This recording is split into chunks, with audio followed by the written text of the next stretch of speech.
जिसकी भलाई चाहते हो उससे मोह मत करो। सोचो कोई तुमसे गले मिले और गले मिला ही रह जाए। अगर प्रेम है तो आप उसकी उलझने समस्याएं सुलझाना चाहेंगे, है ना?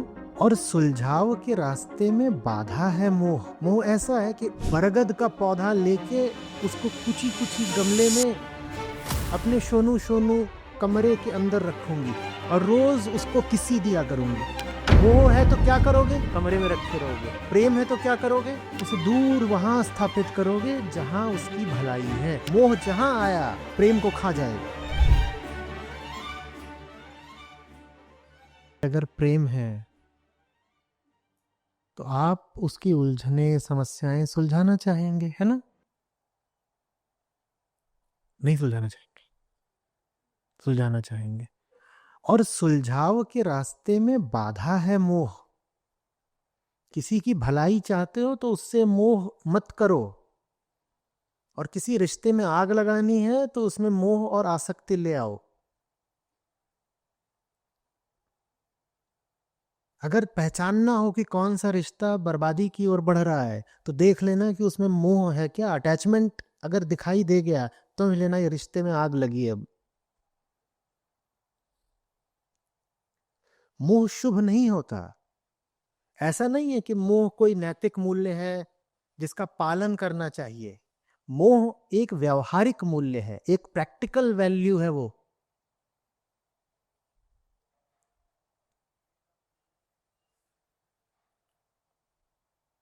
इस तरीके से कि अगर मोह होगा तो दिक्कत आएगी। हम कुछ ऐसे समझते हैं कि वैसे तो मोह अच्छा होता है, मीठा होता है, लेकिन वो ज्ञानी लोग, संत लोग बोल गए हैं कि मोह मत करो, तो मोह थोड़ा कम रखना चाहिए। मोह अच्छा मीठा नहीं होता। जो आपके पास के, निकट के, आपके प्यार के लोग होते हैं, मोह उन्हीं के लिए घातक हो जाता है। दोहरा रहा हूं, जिसकी भलाई चाहते हो उससे मोह मत करो। ये बात शायद अभी समझ में ना आए। प्रेम है अगर किसी से तो मोह बिल्कुल मत रखना उससे। मोह जहां आया प्रेम को खा जाएगा। अब ये शायद हमें पता ही नहीं कि बिना मोह का प्रेम कैसा होता है। कोशिश करो, साधो उसको।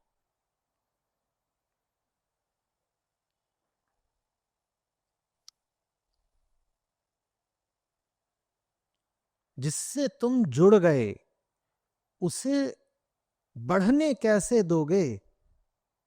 जिससे तुम ही चिपक गए उसे अब उड़ने कैसे दोगे? जवाब दो।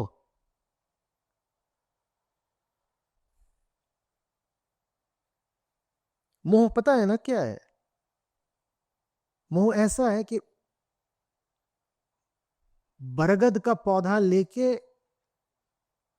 उसको कुची कुची गमले में अपने शोनू शोनू कमरे के अंदर रखूंगी और रोज उसको किसी दिया करूंगी।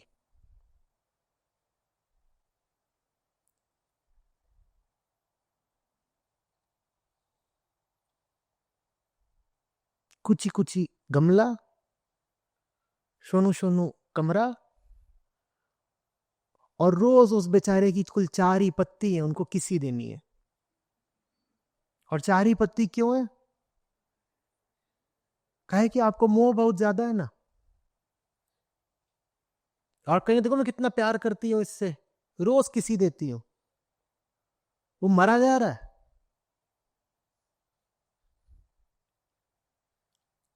विष चुंबन है ये। अब दिक्कत क्या है कि अपना कमरा छोटा सा है, अपने पास कोई खुली जगह, खुला आकाश नहीं। और वो बरगद क्या चाहता है? उसको तो बहुत सारी जमीन और बहुत सारा आकाश चाहिए। मोह है तो क्या करोगे? कमरे में रखे रहोगे। प्रेम है तो क्या करोगे?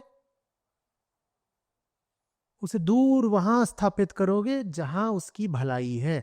ये अंतर है मोह और प्रेम में। मोह होगा तो बोलोगे माय बरगू माय बरगू।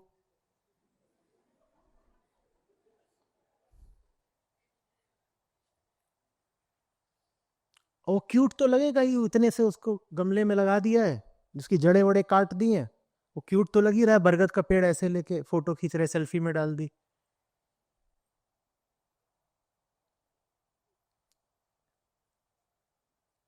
प्रेम होगा तो उसे दूर छोड़ के आओगे, जहां उसकी जड़ें गहरी जा सकें, जहां वो आकाश में उठ सके। अंतर समझ में आ रहा है? मोह और प्रेम अलग अलग ही नहीं होते, विपरीत होते हैं।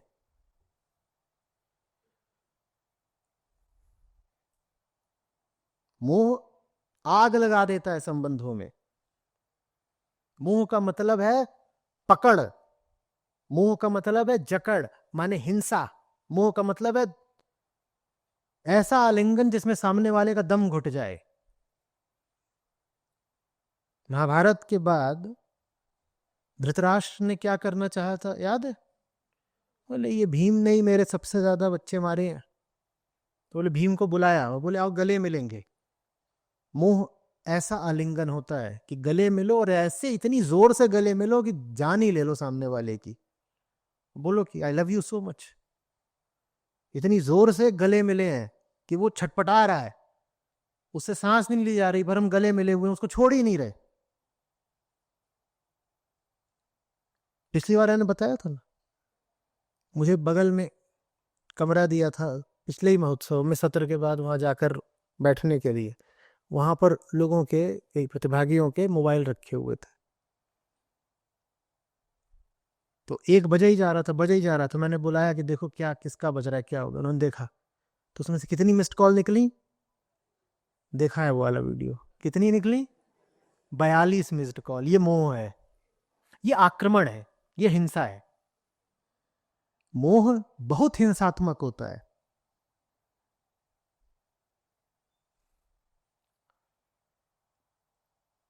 सोचो कोई तुमसे गले मिले और गले मिला ही रह जाए,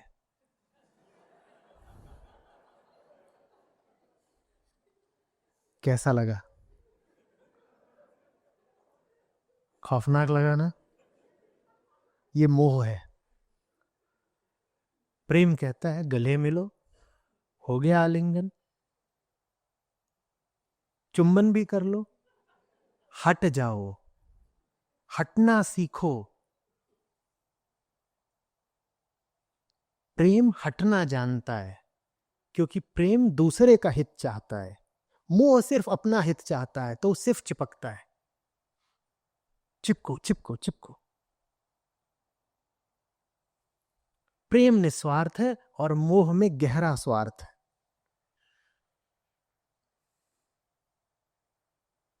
विपरीत एक दूसरे के।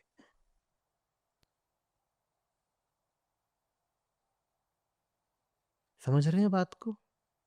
हटना सीखिए, बरगद को उसकी जगह देना सीखिए। एक बार मिलिए महीने में, पर उन मुलाकातों का कुछ अर्थ होना चाहिए। रोज रोज 24 घंटे चिपके हुए हैं एक ही कमरे में, सूंघ रहे हैं एक दूसरे को, क्या है ये? कुहनी मारना सीखो, दूर हट।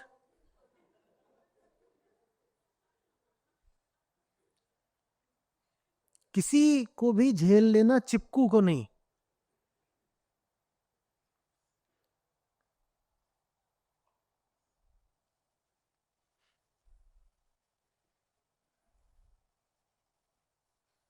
साझेदारी में गहराई होनी चाहिए।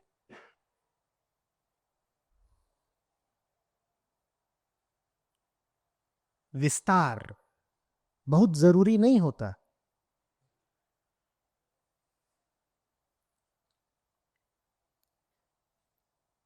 कैसे विस्तार की बात कर रहा हूं? विस्तार माने खाना भी साथ में, चलना भी साथ में, उठना बैठना सोना सब साथ में, ये होता है कि सब कुछ हम तो साथ साथ करते हैं। शॉपिंग भी साथ में, कपड़े भी एक जैसे।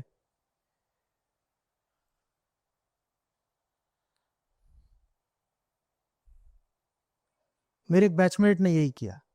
उसने, उसकी बीवी ने, दोनों ने एक सी टी शर्ट और एक सी जीन्स पहन के फोटो डाल दी। मैंने उसका स्क्रीनशॉट लेके बस उसको भेज दिया। उसका जवाब आया, मुझे माफ कर दे भाई। और बहुत उसने ईमानदारी से और बड़ी बेचारगी में ये एक लाइन लिखी थी, मुझे माफ कर दे भाई। क्योंकि उसको पता था ये बहुत जलील हरकत है।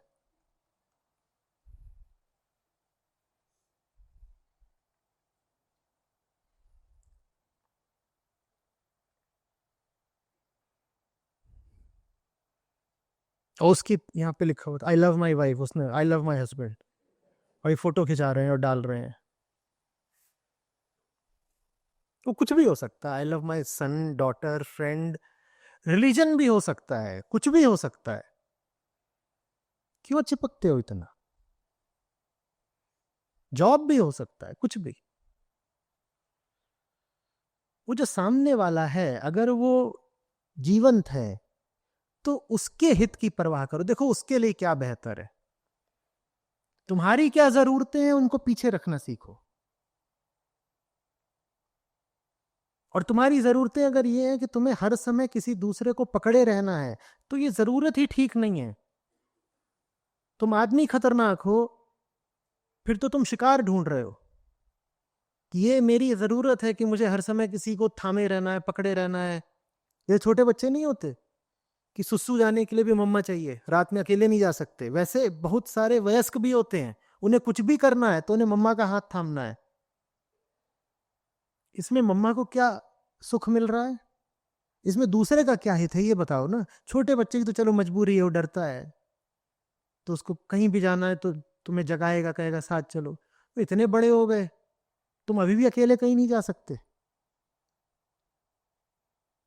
बहुत सारे लोग शिविर में नहीं आए, विशेषकर महिलाएं।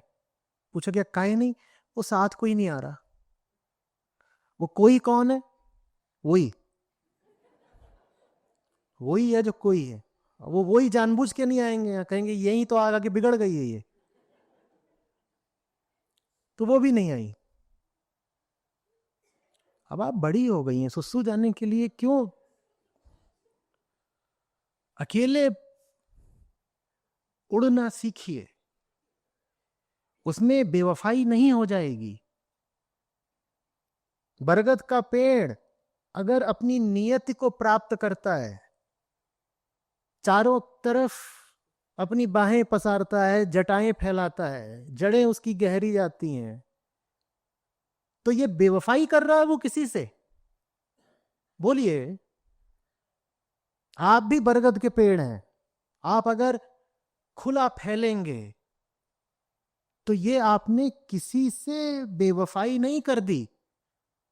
और अगर कोई ऐसा है जिसका दिल टूटता है इस बात से कि आप गहराई क्यों पा रहे हैं, ऊंचाई क्यों पा रहे हैं, तो व्यक्ति किसी के लिए ठीक नहीं है, ना आपके लिए ना अपने लिए।